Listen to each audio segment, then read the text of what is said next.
به نام خداوند بخشنده مهربان. کتاب روزگار رفته، آخرین سرخ‌ها، نویسنده سوتلانا الکساندرونا الکسیویچ، ترجمه فروغ پوریاوری، انتشارات سالس.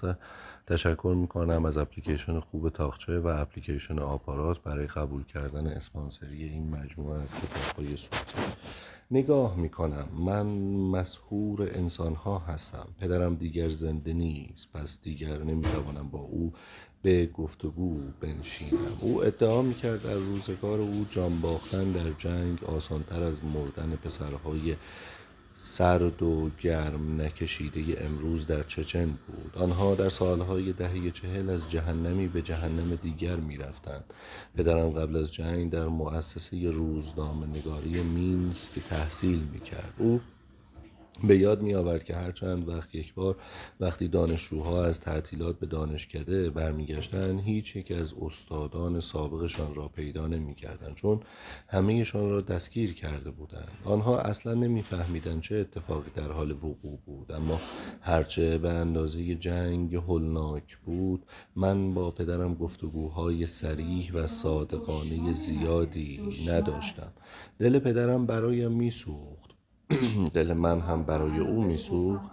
دشوار بتوان به این سوال پاسخ داد. ما نسبت به والدینمان بیرحم بودیم. خیال میکردیم آزادی چیزی دم دستی است. زمان گذشت و کوتاه زمانی بعد ما هم زیر یوغش خم شدیم. آخر هیچ کس یادمان نداده بود چگونه آزاد باشیم. تا بوده همین فقط شیر فهممان کرده بودند که چطور در راه آزادی بمیریم و بالاخره آزادی از راه رسید. آیا آزادی همان چیزی بود که امیدوار بودیم باشد؟ ما حاضر بودیم در راه آرمانهایمان بمیریم، حاضر بودیم خودمان را به اثبات برسانیم، اما در عوض وارد زندگی چه خفی شدیم، بی هیچ تاریخی، بی هیچ ارزشی سوای ارزش زندگی بشری. منظورم زندگی به طور کلی است. حالا رویاهای تازه‌ای داریم، رویای خانه ساختن، اتومبیل خوب خریدن، انگور فرنگی کاشتن.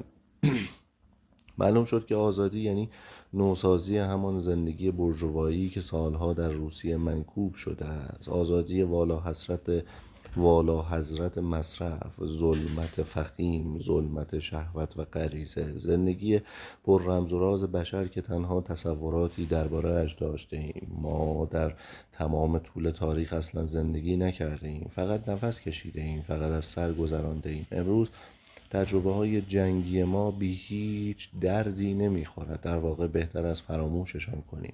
حالا هزاران احساس، حال و هوا و واکنش تازه به هم میرسد. دور و اطرافمان یک سر دگرگون شده است.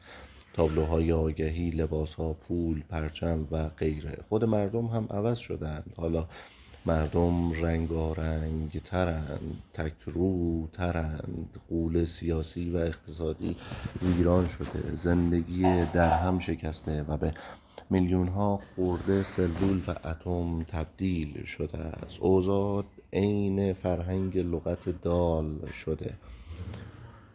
تألیف ولادیمیر دال سال 1801 تا سال 1832 مؤثرترین فرهنگ لغت روسیه، مشتمل بر مجموعه گفته‌ها، ضرب‌المثل‌ها و مثل‌ها بود که دال آن را در خلال سفره‌های گسترده‌اش در روسیه جمع کرد و به رشته تحریر درآورد. اراده آزاد، حکومت آزاد، فضاهای باز.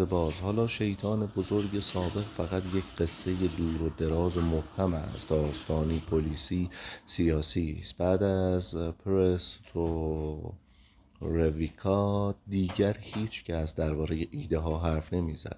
همه درباره اعتبار، سود و سفته حرف می زدند. مردم دیگر پول در نمی آوردند، پول را می سازند یا گیر می آورند. آیا قرار است این وضعیت پایدار بماند؟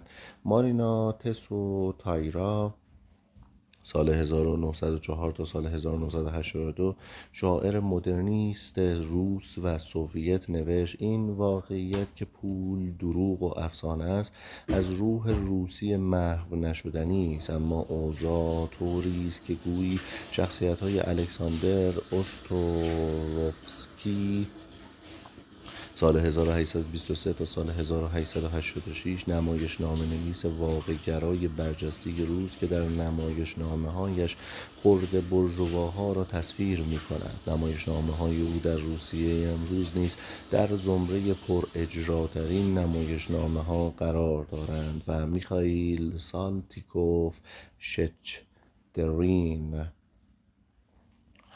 هجو پرداز، رمان نویس و نمایشنامه نویس روز که آثارش را مقام‌های رسمی و نظم اجتماعی غالب روزگارش نقد کردند، جان گرفتند و در خیابان‌های شهر ما پرسه می‌زنند. هر کس را که دیدم پرسیدم آزادی یعنی چه؟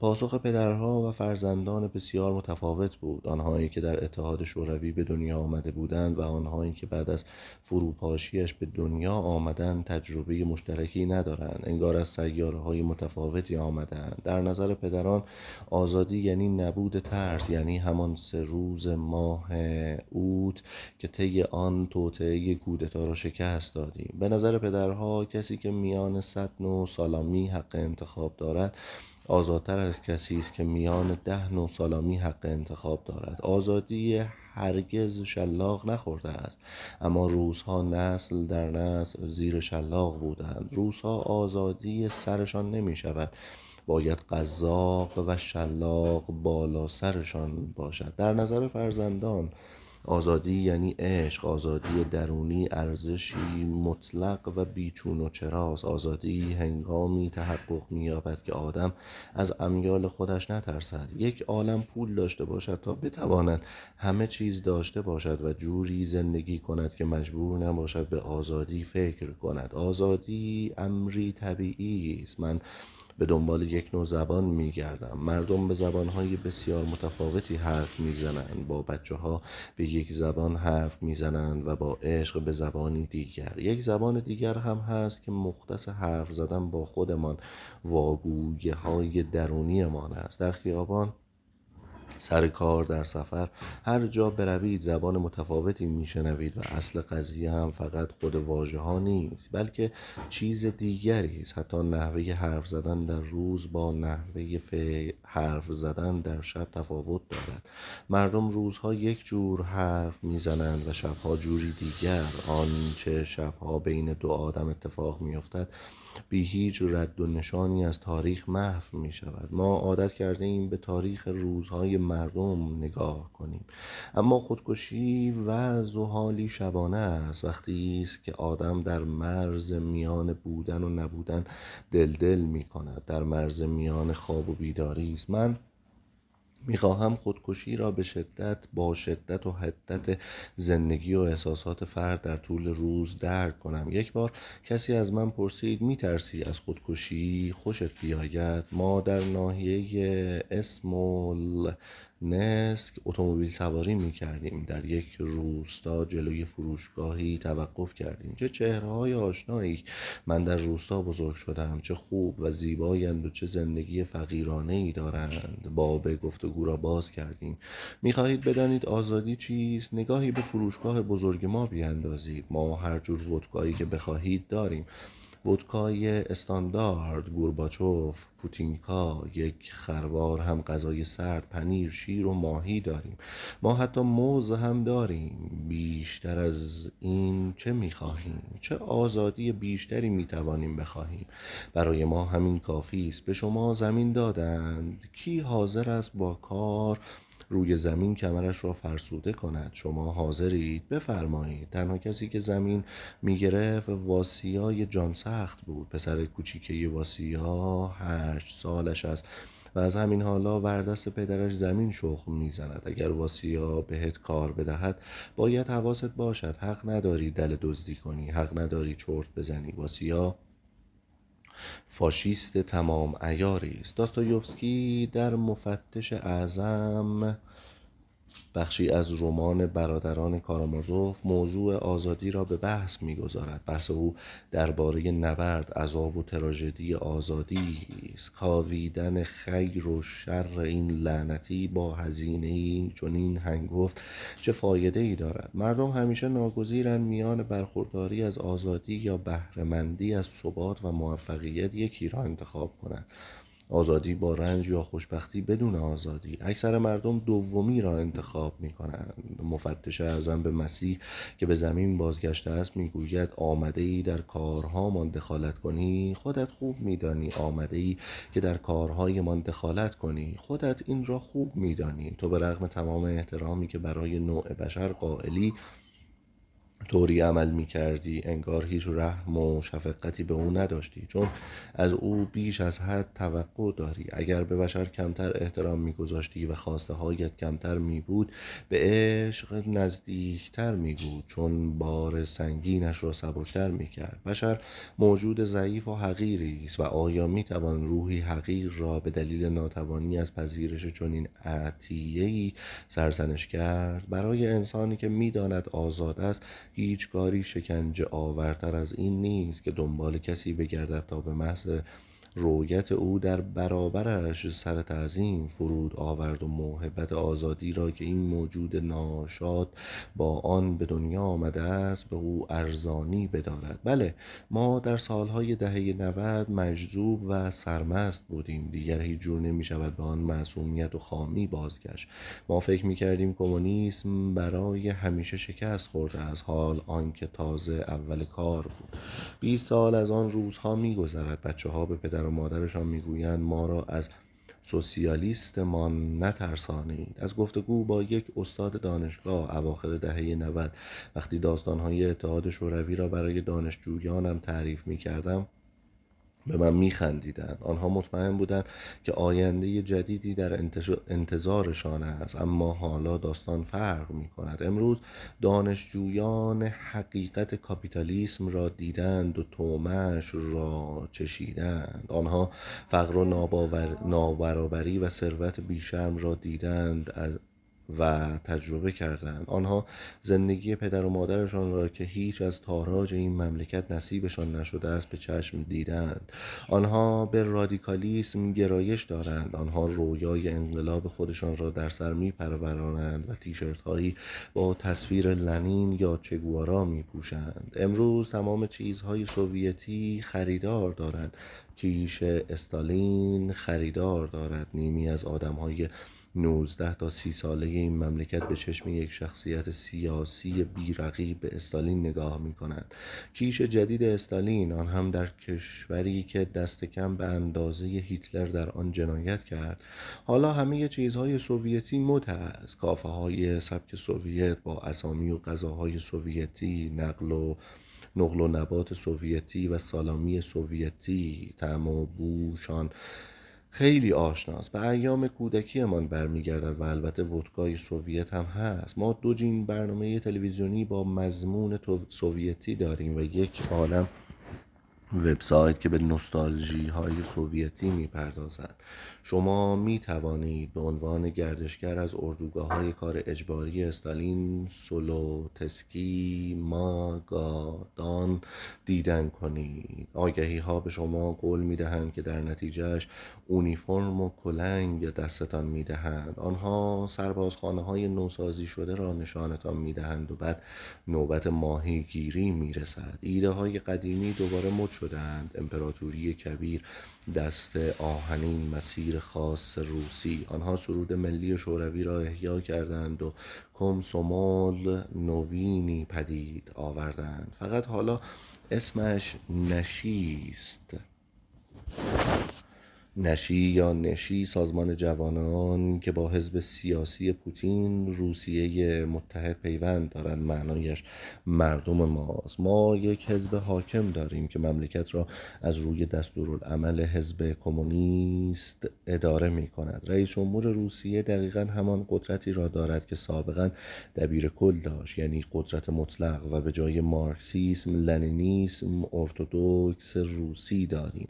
الکساندر گرین در آستانه انقلاب سال 1917 نوشت به نظر می رسد آینده در جای معقولی توقف نکرده است. حالا بعد از گذشت 100 سال باز آینده آن جایی که باید باشد نیست. نصیب ما عصری مندرس است. سنگر برای هنرمند مکان خطرناکی سنگردام است.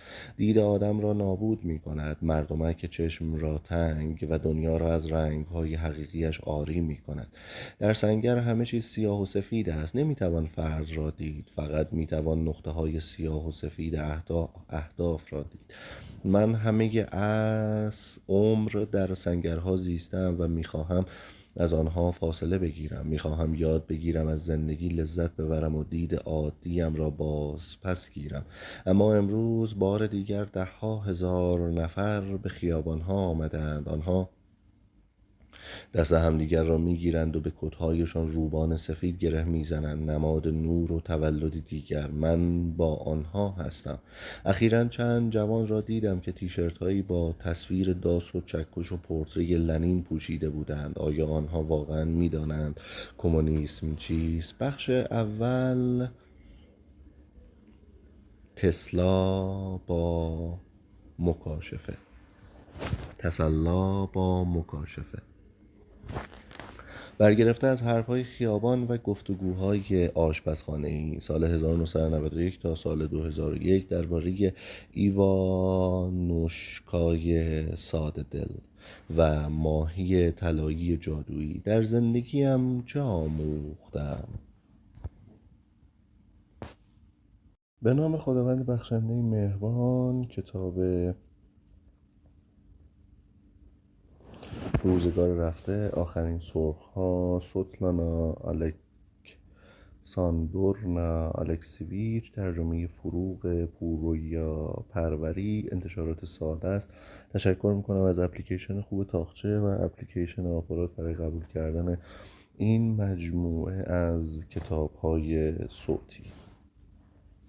برگرفته از خیابان‌ها، برگرفته از حرف‌های خیابان و گفتگوهای آشپزخانه‌ای، سال 1991 تا سال 2001 درباره ایوانوو شکای ساده دل و ماهی طلایی جادویی.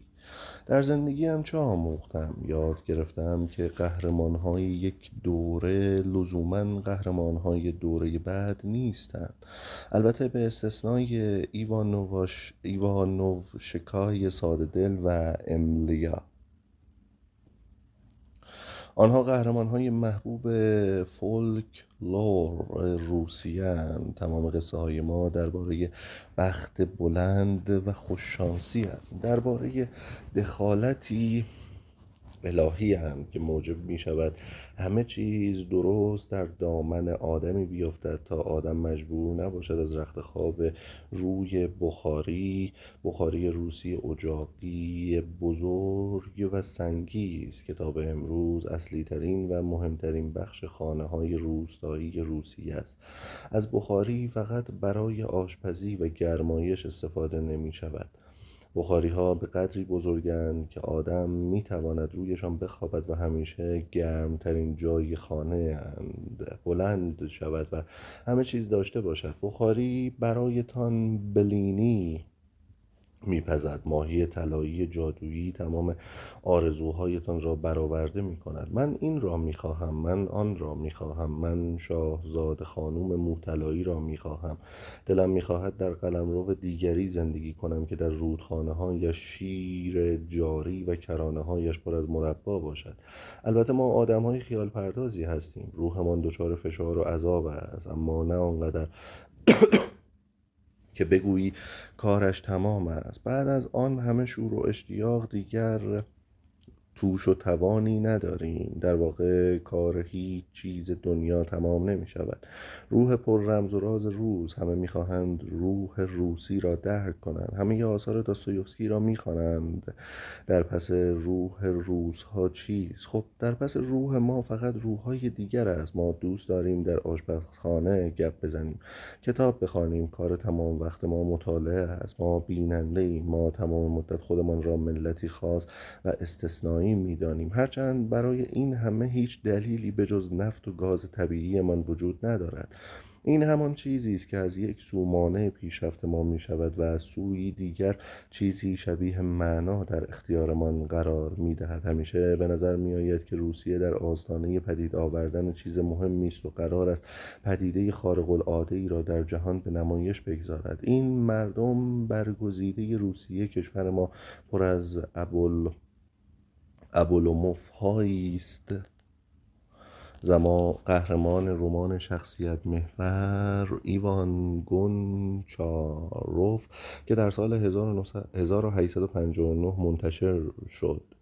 ابلوموف اشراف زاده بیکاره است که کاهلی بی حد و حصر و دلمردگیش موجب پدید آمدن اصطلاح ابلوموفیسم شد. استولتس دوست او جوانی فعال و سرشار از نیروست که دراز به دراز روی کاناپه میافتند و منتظر معجزه‌اند.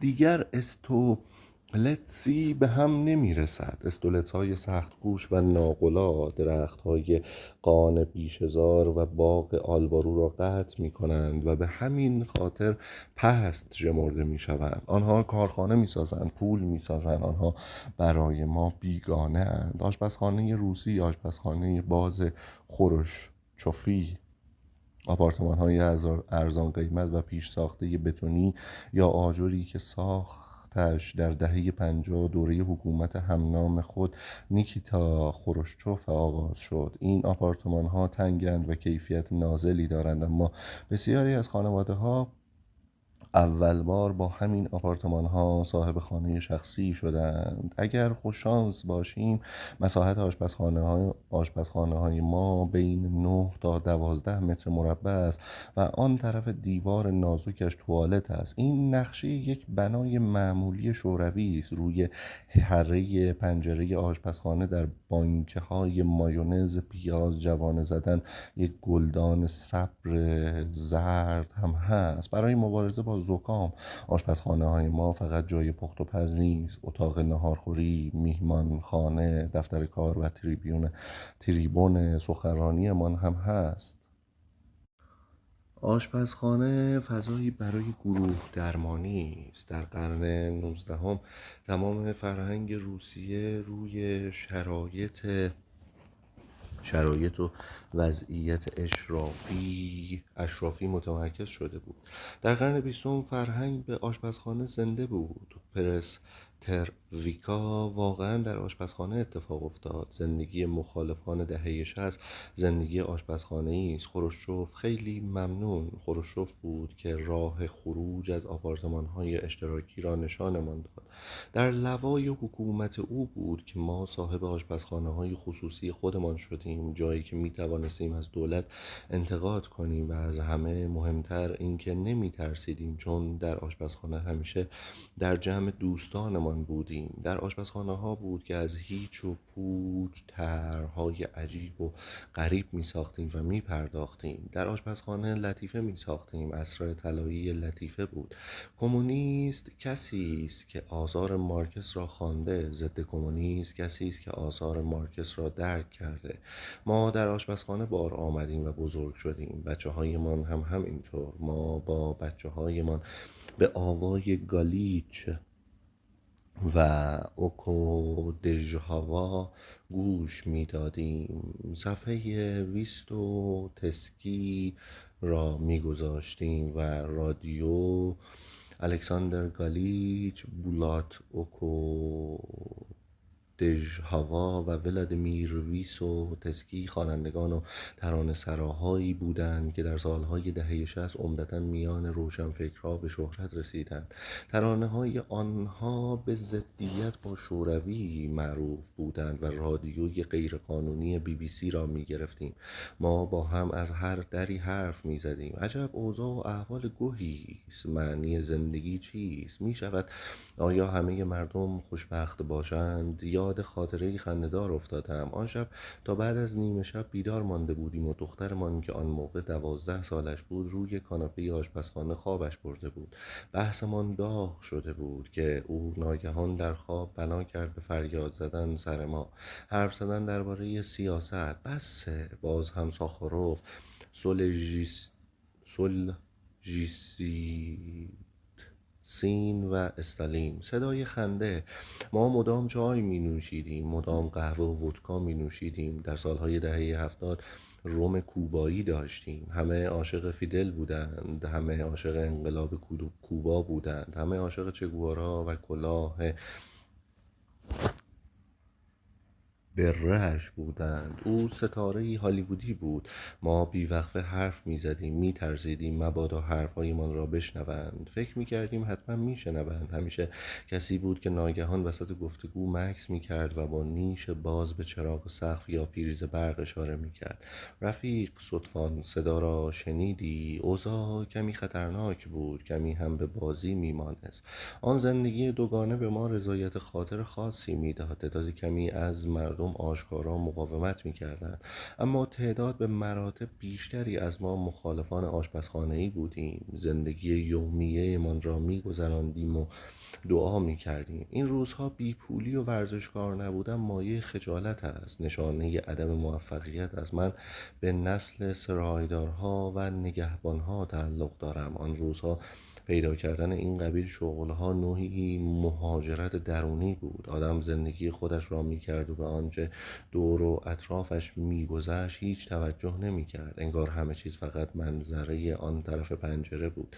من و همسرم از دانشکده فلسفه دانشگاه دولتی سن پترزبورگ، آن وقتا اسمش لنینگراد بود، فارغ التحصیل شدیم. بعد همسرم به عنوان سرایدار کار پیدا کرد. من هم آتشکار کارخانه دیگه بخار بودم. ما یک نوبت کاری 24 ساعته کار میکردیم و بعد 2 روز تعطیل بودیم. آن روزها درآمد یک مهندس ماهی 130 روبل بود و من آتشکار ماهی 90 روبل درآمد داشتم. معنایش این بود که اگر از خیر ماهی 40 روبل میگذشتیم آزادی مطلق برای خودمان میخریدیم. ما مطالعه میکردیم، خروار کتاب زیر و رو میکردیم، با هم حرف میزدیم و خیال میکردیم به ایده های تازه‌ای دست مییابیم. در سرمان رویای انقلاب میپروراندیم، اما میترسیدیم آنقدر زنده نمانیم که انقلاب را ببینیم. ما در جهان واقع زندگی امن و امانی داشتیم. از آنچه در دنیای واقعی میگذشت کاملا بیخبر بودیم. ما درست عین گیاهان خانگی بودیم. نزد خودمان همه چیز را میساختیم و میپرداختیم. بعدها معلوممان شد تمام آنچه فکر میکردیم میدانیم فقط و فقط خرده ریزهای تخیلات خودمان بود. غرب، کاپیتالیسم. ما در دنیای سرابها زندگی میکردیم. روسیه کتابها و آشپزخانه‌ها هیچگاه وجود خارجی نداشت. همه فقط در سرمان بود. با پرس ترویکا همه چیز فرو ریخت. کاپیتالیسم روی سرمان آوار شد. 90 روبل ما معادل $10 شد. با آن پول دیگر نمیشد زندگی کرد. ما از آشپزخانه ها بیرون آمدیم و به خیابان ها رفتیم و کوتاه زمانی بعد دریافتیم که هیچ ایده ای نداشته ایم و تمام مدت فقط حرف زده ایم. سر و کله آدم های کاملا جدیدی پیدا شد. جوان هایی که حلقه طلا انگشتشان بود و کت بلیزر زرشکی روشن می پوشیدند. قوانین جدیدی برقرار شده بود. اگر پول داری داخل آدم به حساب میایی، اگر نداری اصلا به حساب نمیایی. برای چه کسی مهم است که تمام آثار هگل را خوانده ای؟ علوم انسانی به نوعی مرض بدل شده بود. تنها کاری که از دستتان برمی آید این است که یک جلد کتاب ماندلشتام زیر بغل بزنید. سال 1891 تا سال 1938 اوسیپ ماندلشتام، شاعر و مقاله نویس روس و شورویایی که در گولاگ درگذشت. و این طرف و آن طرف ببرید. در برابر ما افقهای تازه‌ای پدیدار شد. روشنفکرها به طرز فاجعه آمیزی بینوا شدند. طرفداران هار کریشنا آخر هفته ها در پارک کنار خانه من آشپزخانه سیار به راه میانداختند و سوپ و غذای ساده سرو میکردند. صف سالخوردگان صف سالخوردگان آبرومند صف طویلی بود، فقط خود را پنهان می کردن. ما آن موقع 2 بچه داشتیم و به معنای حقیقی کلمه گرسنگی می کشیدیم. من و همسرم دست فروش شدیم، از کارخانه 4 یا 6 صندوق بستنی می خریدیم و به شلوغترین جاهای بازار می بردیم. یخچال نداشتیم، در نتیجه 1-2 ساعت بعد تمام بستنی ها آب می شد. به اینجا که می رسید بستنی ها را به بچه های گرسنه می دادیم. چقدر خوشحال می شدن. بستنی فروشی با همسرم بود. من بستنی ها را به زور و زحمت حمل می کردم و تحویل می دادم. حاضر بودم هر کاری بکنم الا فروشندگی. این همه مدتها برایمان سخت بود. زمانی بسیار یاد روزهای آشپزخانگیمان میافتادم. فضا مالامال عشق بود و چه زنهایی. آن زن از پولدارها نفرت داشتند. با پول نمیشد بخریشان. این روزها هیچ کس برای احساسات وقت ندارد. همه در خیابانها هستند و پول در میآورند. کشف پول عین بمب اتم به ما ضربه زد. چگونه عاشق گوربی شدیم و چگونه عشقش از سرمان پرید. دوره گورباچوف، انبوه عظیم مردم با چهره‌هایی بشاش، آزادی. ما در آن هوا نفس می‌کشیدیم. مردم روزنامه ها را حریصانه می‌بلعیدند. زمان امید بزرگ بود. هر آن ممکن بود خودمان را در بهشت بیابیم. دموکراسی جانور عجیب و شگفت‌انگیزی بود. ما عین خلوچل‌ها سگدو می‌زدیم و در تمام تظاهرات‌ها شرکت می‌کردیم. حالا دیگر از واقعیت استالین و گولاگ ها با خبر می‌شدیم. کتاب ممنوعه بچه‌های آراباد، آناتولی ریباکوف، سال 1911 تا سال 1998، نویسنده شورویایی که عمده شهرتش مدیون 4گانه ضد استالینیستی بچه‌های آرابات هست و کتاب‌های خوب دیگر را می‌خوانیم. بالاخره همه ایمان دموکرات می‌شویم. چقدر در اشتباه بودیم. از تمام بلندگوها فقط یک پیام طنین انداز بود: بشتابید، بشتابید، مطالعه کنید، گوش کنید. همه مردم آمادگی آن اوضاع و احوال را نداشتند. آنها اغلب مخالف شوروی نبودند و فقط می‌خواستند خوب زندگی کنند. دلشان شلوار جین و ویدیو و از همه بیشتر اتومبیل می‌خواست. دلشان لباس زیبا و غذای خوب می‌خواست. وقتی با کتاب مجمع الجزایر گولاگ به خانه رفتم، مادرم وحشت کرد: اگر این کتاب را همین حالا از خانه بیرون نبری، با اردنگی میندازمت بیرون. شوهر مادر بزرگم را قبل از جنگ به ضرب گلوله کشته بودند، اما مادر بزرگم میگفت دلم واسه واسکا نمیسوزد. آنها حق داشتند دستگیرش کنند. دهانش چفت و بست نداشت. از او پرسیدم: مامان بزرگ، چرا قبلا این ماجرا را نگفته بودی؟ مادر بزرگم گفت: امیدم این است که زندگیم هم با خودم بمیرد تا عواقبش گردن هیچ کدامتان را نگیرد. والدین ما اینطور زندگی کردند، جد و آبادمان هم همینطور زندگی کردند.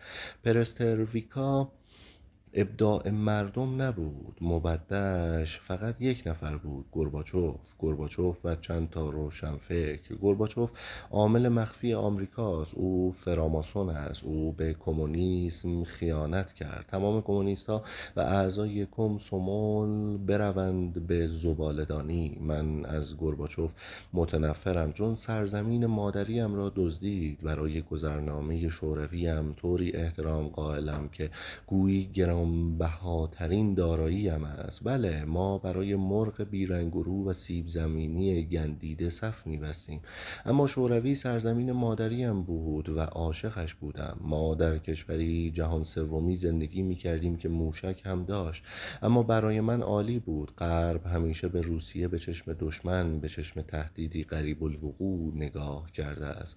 روسیه خاری در چشم غرب است. هیچ کس خواهان روسیه‌ای قوی اعم از کمونیست و غیر کمونیست نیست. دنیا به روسیه به چشم انباری نگاه می کند که می تواند به خاطر نفت، گاز طبیعی، درخت‌های جنگلی و فلزات پایش به آن حمله کند. حالا نفتمان را با شورت تاخت میزنیم. اما ما بدون این خرت و پرت‌ها هم یک تمدن بودیم. ما تمدن شوروی را داشتیم، اما یکی حس کرد باید به آن وضعیت خاتمه دهد. سازمان سیا، ما زیر کنترل آمریکا هستیم. آنها باید پول هنگفتی به گورباچوف پرداخته باشند. گورباچوف دیر یا زود دادگاهی می شود. فقط امیدوارم که این یهودا آنقدر زنده بماند که خشم سوزان ملت را ببیند. خودم با کمال میل حاضرم او را به میدان تیر بوتوفو ببرم. در فاصله سالهای 1936 و تا سال 1953 بیش از 20,000 زندانی سیاسی قربانی پاکسازی‌های استالین شدند و در میدان تیر بوتوفو اعدام شدند. این میدان بیرون مسکو قرار دارد و از پشت به جمجمه شلیک کنم مشت محکمی به میز میکوبد. اینجا خوشبختی به هم نمیرسد. من یکی که هیچ شکی ندارم. ما حالا موز و سالامی داریم، توی گوه غلط میزنیم و غذای خارجی میخوریم. ما به جای سرزمین مادری در یک سوپرمارکت عظیم زندگی میکنیم. اگر آزادی این است، من یکی لازمش ندارم. این آزادی برود به جهنم. کمر مردم خم شده. این ملت برده است، برده. طبق گفته لنین در لوای کمونیسم کشورمان را آشپزها اداره میکردند و کارگرهای لبنیاتی و نساجی همه کاره مملکت بودند. حالا پارلمان ما پر از جانی و خلافکار است، پر از میلیونرهای دلاری است. جای همهشان در زندان است، نه در پارلمان. با پروسترویکا واقعا سرمان کلاه گذاشتند. من در اتحاد شوروی به دنیا آمدم و اینجا را دوست دارم. پدرم کمونیسم بود. او یادم داد پراودا بخوانم. ما تمام تعطیلات رژه می رفتیم. اشک در چشمهایم جمع می شد. من پیشاهنگی جوان بودم. دور گردنم دستمال سرخ می بستم. بعد گورباچوف آمد و هنوز که هنوز است متاسفم که هرگز مجال نیافتم عضو کمسومول شوم. من سرخم مگر نه؟ پدر و مادرم هم سرخند مگر نه؟ پدر بزرگ سرخم سال 1941 در جریان دفاع از مسکو جان باخت. مادر بزرگ سرخم با پارتیزان ها جنگید. لیبرال ها دنبال سهم خودشانند. آنها میخواهند تاریخمان را چون گودالی سیاه تصور کنیم. من از همهشان متنفرم. از گورباچوف، شواردنادزه، یاکولوف متنفرم. سال 1928 تا سال 2014 ادوار شواردنادزه به عنوان وزیر امور خارجه از سال 1985 تا سال 1991 مسئول بسیاری از تصمیم‌های سیاست خارجی دولت گورباچوف بود و از سال 1992 تا سال 2003 رئیس جمهور گرجستان بود. سال 1923 تا سال 2005 الکساندر یاکولوف سیاستمدار و مورخ سوویتی بود که گاه او را پدرخوانده گلاسنوست نیز می‌نامند. او یکی از نظریه پردازهای اصلی پشت‌پرده پروسترویکا بود. اسم آنها را با حروف بزرگ ننویسید. بی نهایت از آنها متنفرم. من نمیخواهم در ایالات متحده زندگی کنم. میخواهم در اتحاد شوروی زندگی کنم. سالهای شگفت‌انگیزی بود، سالهای معصومیت. ما به گورباچوف اعتماد تام داشتیم. دیگر محال است به هیچ کس دیگری آنقدر اعتماد کنیم. بسیاری از روس‌ها از تبعید به وطن باز میگشتند.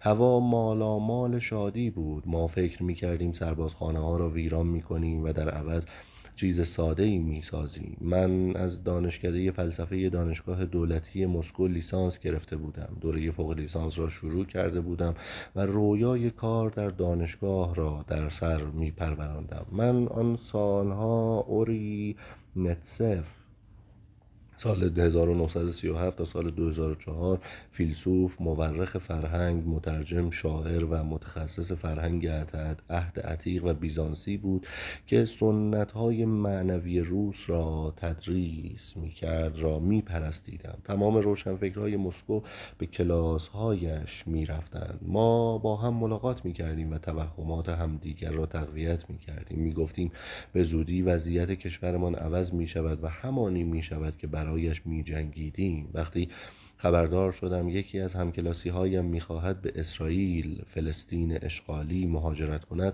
خیلی تعجب کردم. متاسف نیستی که در چنین موقعی کشور را ترک میکنی؟ اوضاع اینجا رو به راه میشود.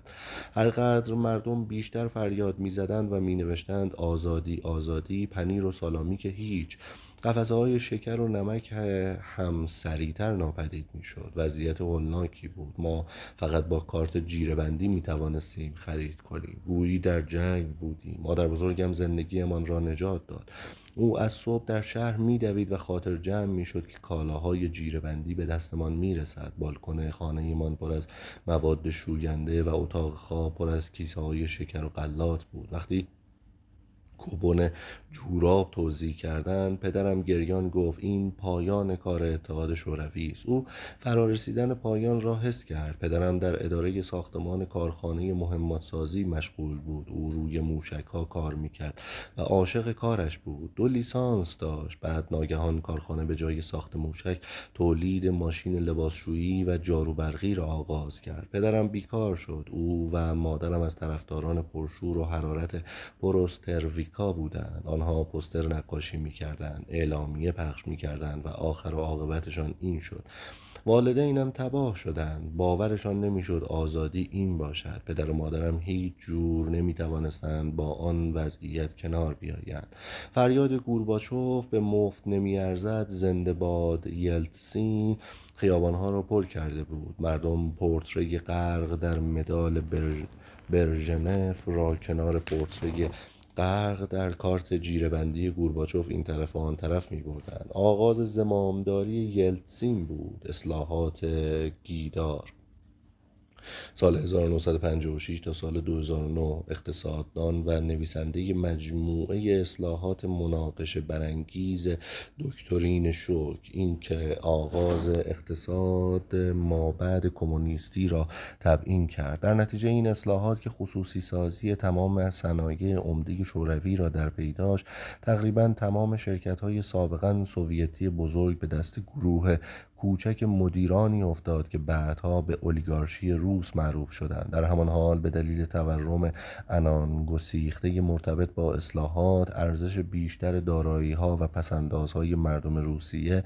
در مقیاسی گسترده کاهش یافت و درصد زیادی از مردم یک شبه فقیر شدند. بسیاری از مردم روسیه بار تقصیر نرخ‌های بالای و جرم و کیفیت نازل زندگی را به گردن اصلاحات گیدار می‌اندازند و تمام آن بخر و بفروشی بود که تاب تحملش را ندارم. ناچار شدم برای امرار معاش با ساک‌های پر از لامپ روشنایی و اسباب بازی به لهستان سفر کنم. کوپه قطار پر از معلم و مهندس و پزشک بود. همگی ساک و کیسه در دست داشتیم. تمام شب بیدار می‌ماندیم و درباره دکتر ژیواگو و نمایشنامه‌های شاتروف سال 1932 تا سال 2010 نمایشنامه نویس همیشه ناراضی شوروی بود حرف می زدیم.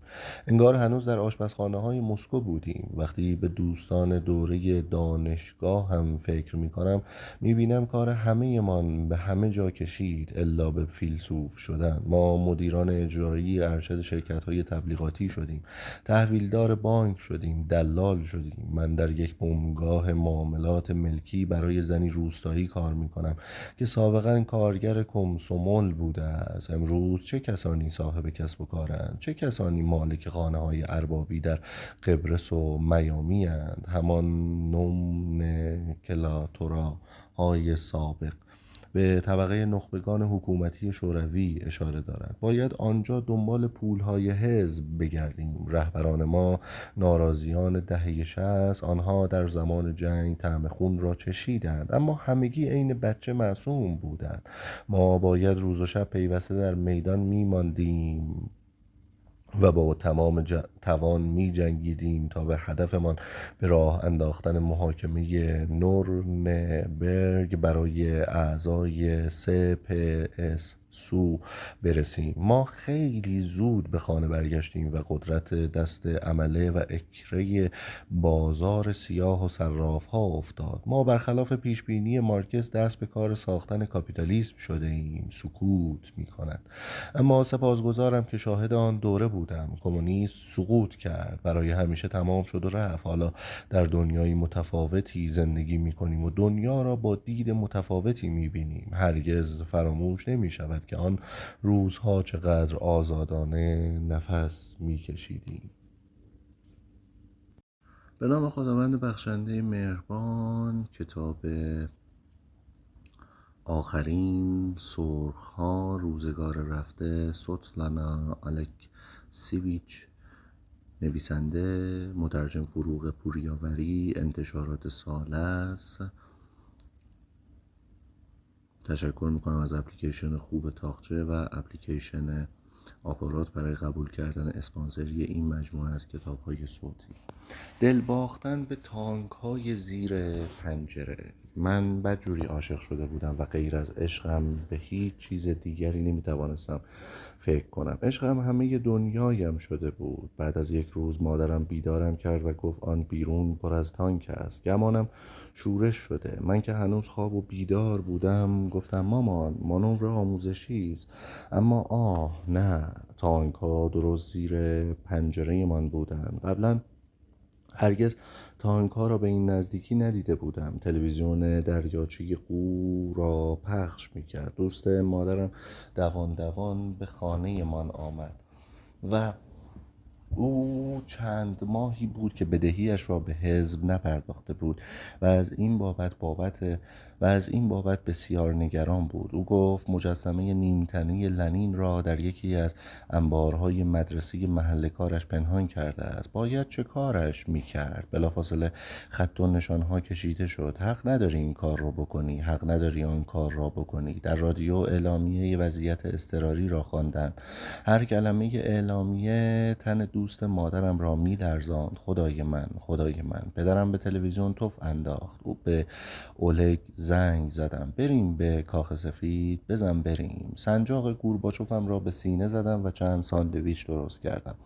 مردم در مترو آرام بودند. همه وقوع تراژدی را پیش بینی می‌کردند. هر جا را نگاه می‌کردی فقط تانک بود و تانک. رانندگان تانک ها جنایتکار نبودند و حالت گناهکاری چهرهشان فقط بچه‌ها را می‌ترساند. زن‌های سالمند به سربازها تخم‌مرغ آبپز و بلینی میدادند. دیدن ده‌ها هزار نفر جلوی کاخ سفید چه احساس آرامشی میداد. روحیه همه عالی بود و احساس میکردیم قادر به انجام هر کاری هستیم. همه با هم دم میگرفتیم. یلتسین.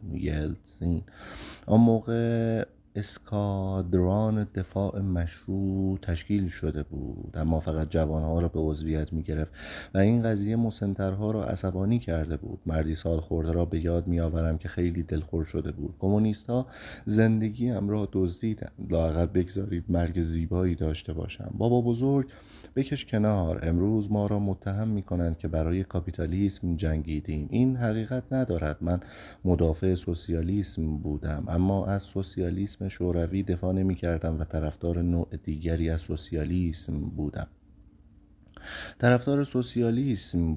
یا لااقل خودم اینطور فکر می‌کردم. همه ما همین فکر را می‌کردیم. 3 روز بعد وقتی تانک‌ها از مسکو خارج می‌شدند، مردم فرق کرده بودند، مهربان‌تر شده بودند. پیروزی و ما مدام همدیگر را بوسیدیم. در آشپزخانه خانه دوستم در مسکو هستم.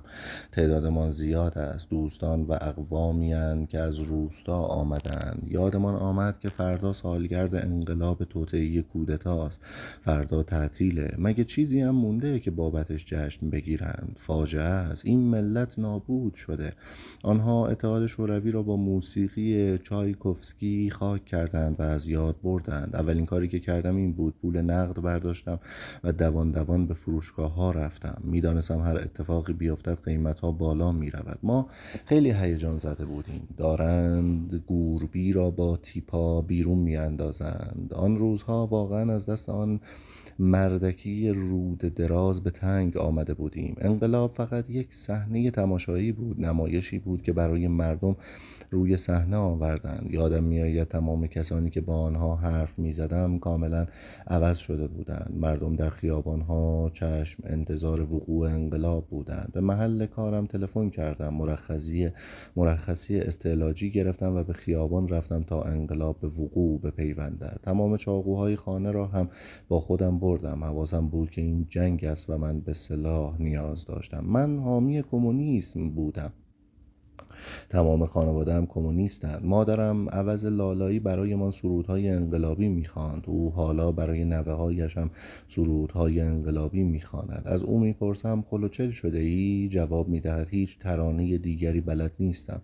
پدر بزرگم بلشویک بود، مادر بزرگم هم همینطور. حالا می‌خواهید بگویید که کمونیسم فقط یک دروغ زیبا بود؟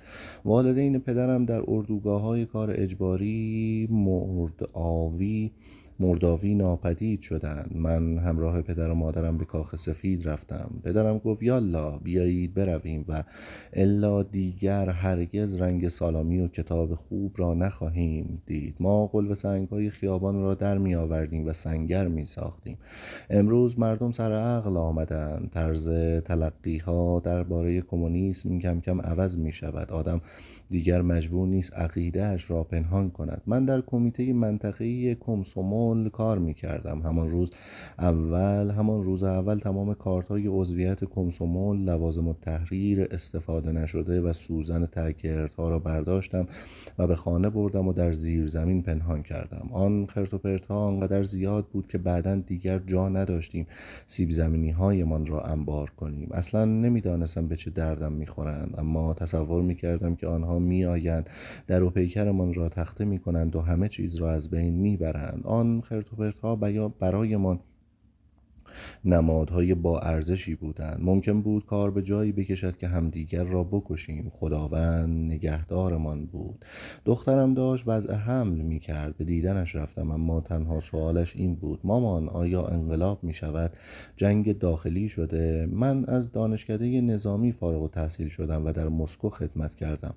اگر به ما دستور بازداشت داده بودند معطل نمی کردیم. بسیاری از ما حتی مشتاقانه منتظر دریافت چنین دستوری بودیم. از آن همه آشوب و اختشاش به سطوح آمده بودیم. سابقا زندگی کاملا منظمی داشتیم. نظم حاکم بود. نظامی ها دوست دارند با نظم و انضباط زندگی کنند. در واقع همه دوست دارند با نظم و انضباط زندگی کنند. من از آزادی می ترسم.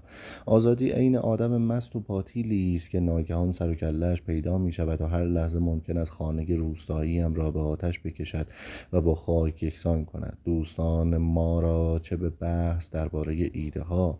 زندگی خیلی کوتاه است. بیایید به نونوشتمان سرگرم باشیم. 19 ماه اوت سال 2001، دهمین سالگرد توطئه کودتا. من در ایرکوتسک پایتخت سیبری هستم و مصاحبه های کوتاهی با مردم خیابان می کنم. سوال: اگر دستاندرکاران توطئه کودتا پیروز می شدند چه اتفاقی می افتاد؟ جواب ها: آنها مانع نابودی یک کشور بزرگ می شدند. به چین نگاه کنید. در چین کمونیست ها همچنان در مسند قدرتند و این کشور به دومین اقتصاد بزرگ جهان تبدیل شده. گورباچوف و یلتسین به دلیل خیانت به سرزمین مادری محاکمه می شدند. آنها مملکت را غرق خون و اردوگاه‌های کار اجباری را لبالب از آدم می کردند. آنها به سوسیالیسم خیانت نمی کردند. ما به فقیر و غنی تقسیم نمی شدیم. در چچن جنگ می شد. هیچ کس جرأت نمی کرد بگوید هیتلر را آمریکایی ها شکست دادند. خودم مقابل کاخ سفید ایستادم. حس می کنم سرم کلاه گذاشتند. اگر توطئه کودتا موفق می شد چه می شد؟ خب که فکرش را کنید. می بینید کودتا موفق شد. شاید فیلیکس آهنین سال 1877 تا سال 1926، او که به فیلیکس آهنین معروف است، باعث و بانی ایجاد و گسترش پلیس مخفی شوروی بود. فیلیکس آهنین به مجسمه غول‌پیکر ژرژینسکی هم اشاره دارد که از سال 1958 تا سال 1991 در میدان لوبیانکا قرار داشت و در پی کودتای ناکام برداشته شد. هنوز بسیاری از مجسمه‌های ژرژینسکی در شهرهای کوچک، خیابان‌ها و میدان‌هایی که نام او را بر خود دارند بر جای مانده اند. اما لوبیانکا نام زندانی بدنام در مسکو است که مقر اداره مرکزی کاگبه هم بود. این نام مترادف وحشت‌های ارتکابی پلیس مخفی شوروی به ویژه در خلال پاکسازی‌های دهه 30 استالین است. در حال حاضر لوبیانکا مقر هیئت مدیره اداره امنیت فدرال فدراسیون روسیه FSB است. همچنان دقیقاً همان جایی است که پیشتر هم بود. ما زیر بیرق کاگبه کاپیتالیسم میسازیم. زندگی من که هیچ فرقی نمیکرد. چگونه ارزش کالا همسنگ کلمات و ایده ها شد. دنیا متلاشی شد و به ده‌ها تکه رنگ و وارنگ تبدیل شد. ما مشتاق بودیم شوروی خاکستری هر روزمان به صحنه فیلمی آمریکایی بدل شود. بسیاری از ما به چگونگی تظاهراتمان جلوی کاخ سفید فکر نمی کردیم. آن 3 روز شاید تمام جهان را تکان داده باشد، ولی خودمان را تکان نداد. 2000 آدم به خیابان می آیند و تظاهرات می کنند.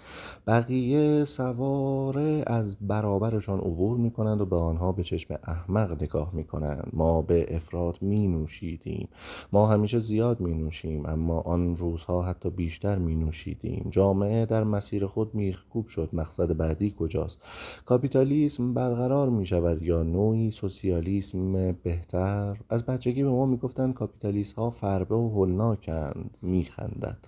کشور ما ناگهان پر از بانک و تابلوهای آگهی شد. کالاهای کاملا متفاوتی پدیدار شد و بالاخره توانستیم به جای لباسهای امولی و نیم چکمه های گند و بنجل کالاهایی را که همیشه در آرزویشان بودیم بخریم. شلوار جین، پالتو، زیرپوش و ظروف غذاخوری آبرومند، همه درخشان و زیبا. کالاهای تولید شوروی به قدری غم‌انگیز و زاهد مآبانه بود که گویی زمان جنگ تولید شده بودند. کتابخانه‌ها و سینماها خالی شد و جایشان را بازارها و فروشگاه‌ها گرفت. همه به این نتیجه رسیده بودند که می‌خواهند شاد باشند و شادمانی را هم فوری می‌خواستند. همه ما شبیه بچه‌هایی بودیم که دنیای تازه‌ای کشف کردند. ما دیگر در سوپرمارکت‌ها قش و ضعف نمی‌کردیم. یکی از آشنایانم کاسب شد. او میگفت دفعه اول 1000 قوطی قهوه فوری وارد کرد و ظرف چند روز تمامشان را فروخت. او با سود فروش قهوه ها 100 دستگاه جاروبرقی خرید و جاروبرقی ها هم به همان سرعت فروش رفت. پالتو، پلیور، این آن، تو بفروش باش، همه خریدارند. همه رفته رفته خودشان را تغییر میدادند. همه لباسهای کمدشان را نو میکردند. مبلمان و لوازم خانه جدید میخریدند. همه شکل خانه های روستاییشان را عوض میکردند. دلشان نرده کوچک و زیبا و بامهای دلربا میخواست. وقتی با دوستم یاد این آتش‌هال ها میافتیم از خنده روده بر میشویم. وحشی ها. ما ملت بسیار فقیری بودیم. باید الفبای زندگی را یاد می گرفتیم. ما در دوره شوروی می توانستیم یک عالم کتاب داشته باشیم، اما نمی توانستیم خانه یا اتومبیل گران قیمت داشته باشیم. ما باید لباس پوشیدن و طرز طبخ غذاهای خوب را یاد می گرفتیم. باید آب میوه نوشیدن یاد می گرفتیم. باید یاد می گرفتیم صبحها ماست بخوریم. من قبلا از پول نفرت داشتم. اصلا نمی دانستم پول چیست. خانواده‌ام هیچ وقت درباره پول حرف نمی زدند. به نظرشان شرم‌آور بود. ما در کشوری بزرگ شدیم که در آن اساساً پولی در کار نبود. من هم مثل همه آدم‌ها ماهی 120 روبل می گرفتم و برایم کافی بود. سر و کله پول با پرسترویکا پیدا شد. با گیدار، منظورم پول واقعی است. تابلوهای ما به جای آینده ما کمونیسم است. حالا با سر و صدا خبر می‌دادند همین حالا بخرید. اگر بخواهید می توانید به مسافرت بروید. پاریس، اسپانیا، فیستا، گاوبازی ببینید. وقتی آثار همینگوی را می‌خواندم مطمئن بودم هرگز هیچ یک از آن مکانها را به چشم نخواهم دید. کتاب‌ها جای زندگی را گرفته بودند. این پایان تمام شب زنده‌داری های ما در آشپزخانه ها و شروع پول درآوردن بیشتر و بیشتری بود. پول مترادف آزادی شد، فکر و ذکر همه به دنبال پول بود. قوی ترین و پرخاشگرترین هایمان دست به خرید و فروش کردند و همه چیز را درباره لنین و استالین از یاد بردیم. همین هم جانمان را از جنگی داخلی با سرخها از سوی و با سفیدها از سوی دیگر نجات داد. دوستان و دشمنان همه جا به جای خون پر از آتش‌خال‌های تازه بود. ما زندگی زیبا را انتخاب کردیم. دیگر هیچ کس نمیخواست مرگ زیبایی داشته باشد. همه میخواستند زیبا زندگی کنند. تنها مشکل ما این بود که واقعا پولی برای این ور و آن ور رفتن در کار نبود. در دوره شوروی کار کردن اهمیتی جادویی و آسمانی داشت. روشنفکرها از سر تنبلی مدام در آشپزخانه ها می نشستند و درباره پاسترناک بحث می کردند و استافیف و بیکوف و واسیل. سال 1924 تا سال 2001 رمان نویس برجسته که صادقانه از رئالیسم سوسیالیستی و جنگ نوشت. واسیل بیکوف سال 1924 تا 2003 رمان نویس برجسته که او نیز همچون استافیف صادقانه درباره رئالیسم سوسیالیستی و جنگ نوشت. به دست سوپ میپختند، اما زندگی پیوسته به آنها نشان داد که دیگر هیچ از آن همه اهمیت ندارند. واژه بی‌معنا شده بود. مادرم در سال 1991 به ذات‌الریه حاد مبتلا شد و مجبور شد در بیمارستان بستری شود. مادرم درست مثل یک قهرمان به خانه آمد. او در دوره نقاهتش در بخش یک بند حرف زده بود. برای همه از استالین و سوء قصد کیروف گفته بود. سال 1886 تا سال 1934 یکی از اولین رهبران بلشویک که خیلی ها بر این باور بودند دستور سوء قصد به جان او از سوی استالین صادر شده بود. این دستور بهانه‌ای شد برای پاکسازی های بزرگی که در پی آمد. مردم حاضر بودند شبانه روز به حرفهایش گوش دهند. آن روزها همه میخواستند چشم و گوششان باز شود. مادرم همین اواخر دوباره در بیمارستان بستری شد، اما این بار جیک نزد. از آن ایام فقط 5 سال گذشته، اما اوضاع کاملا فرق کرده است. این دفعه ستاره بیمارستان نه مادرم بلکه همسر یک بازرگان کله گنده بود. حرفهای او همه را هیپنوتیزم میکرد. او از خانه‌ای به مساحت 300 متر مربع و مستخدمهایش میگفت آشپز، دایه، راننده، باغبان. او از سفرهای اروپاییش میگفت. البته موزه ها زیبا هستند، اما باید بوتیک ها را ببینید. چه بوتیک هایی! این حلقه که میبینید چندین و چند قیرات است. این یکی خیلی. او از گردن آویز و گوشواره های سنجاقدار طلایش حرف میزد. در اتاق او جای سوزن انداختن نبود. هیچ حرفی از گولاگ ها یا موضوعهایی از این قبیل در میان نبود. همه اینها به گذشته تعلق دارند. جر و بحث کردن با آدم های سال خورده چه فایده ای دارد؟ من از سر عادت به کتاب فروشی های دست دوم می روم. حالا مجموعه کامل 200 جلدی کتابخانه آثار کلاسیک جهان و کتابخانه سفرنامه ها و قفسه ها جا خوش کردند و ناپدید نمی شوند. یک وقتی شیرازه نارنجی رنگشان عقل از سرم می پراند. حالا به شیرازه هایشان خیره می شوم. این پا و آن پا می کنم و بوشان را استنشاق می کنم. خروار کتاب. روشنفکرها کتابخانه هایشان را می فروختند. مردم البته فقیر شده بودند، اما کتاب فروختنشان فقط به خاطر به دست آوردن اندکی پول نقد نبود. کتاب ها مردم را ناامید کرده بودند. مردم سرخورده شده بودند. بی ادبی بود از کسی بپرسید چه می خوانید. اوضاع و احوالمان بیش از حد تغییر کرده بود و این همه تغییر را نمیشد در کتاب ها خواند. رمان های روسی به شما یاد نمیدهند چگونه آدم موفقی شوید، یاد نمیدهند چگونه ثروتمند شوید.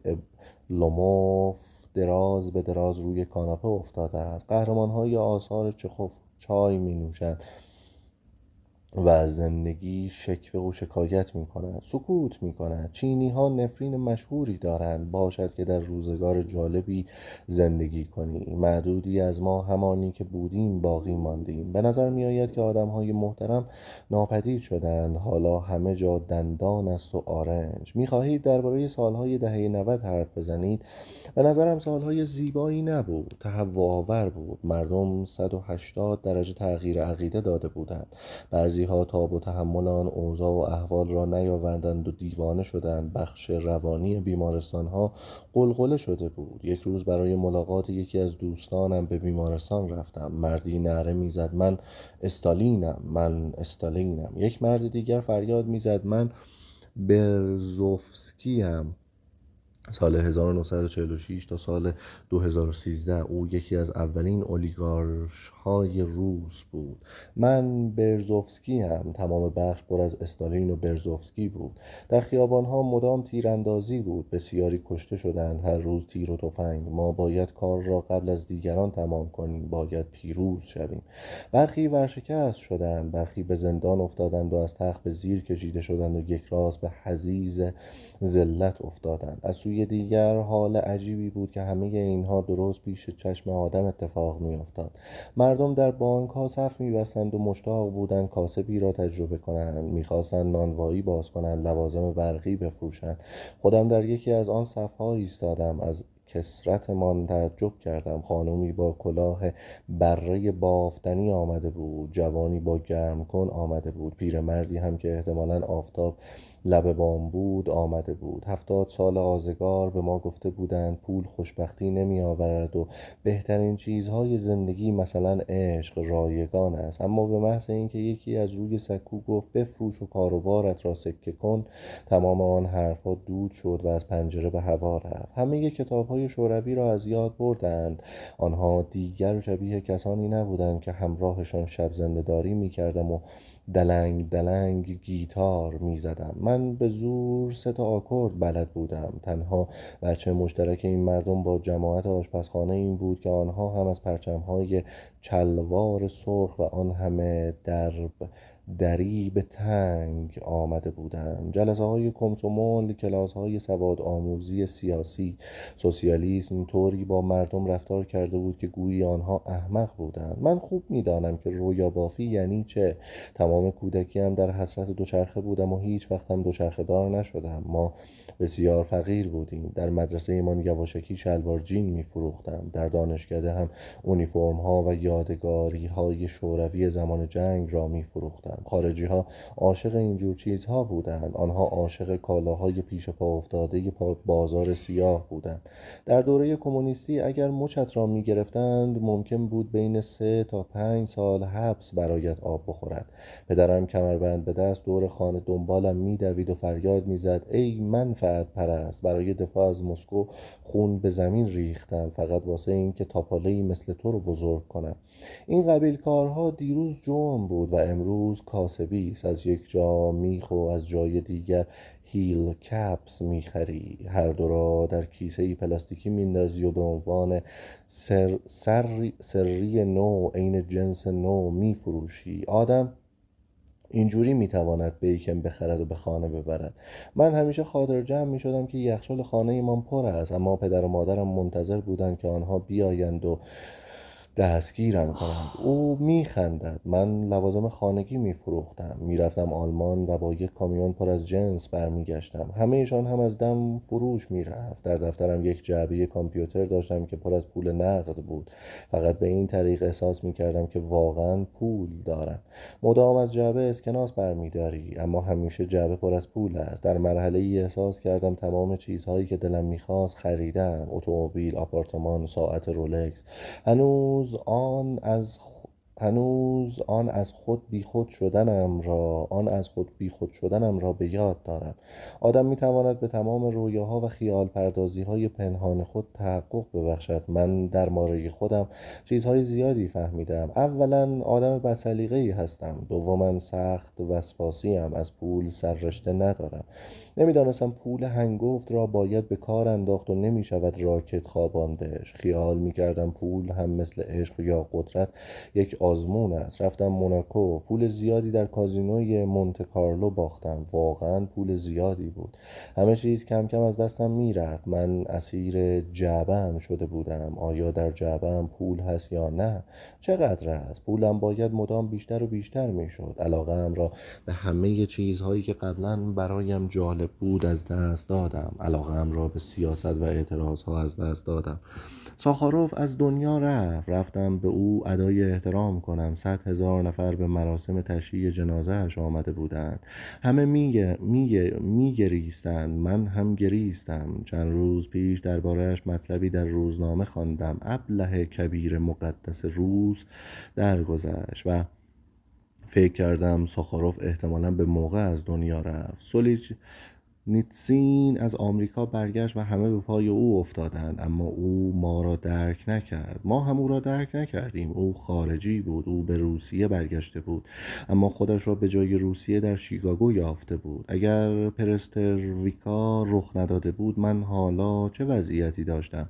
لابد مهندس بودم و حقوق ناچیزی میگرفتم. میخندد. من حالا صاحب یک کلینیک چشم هستم.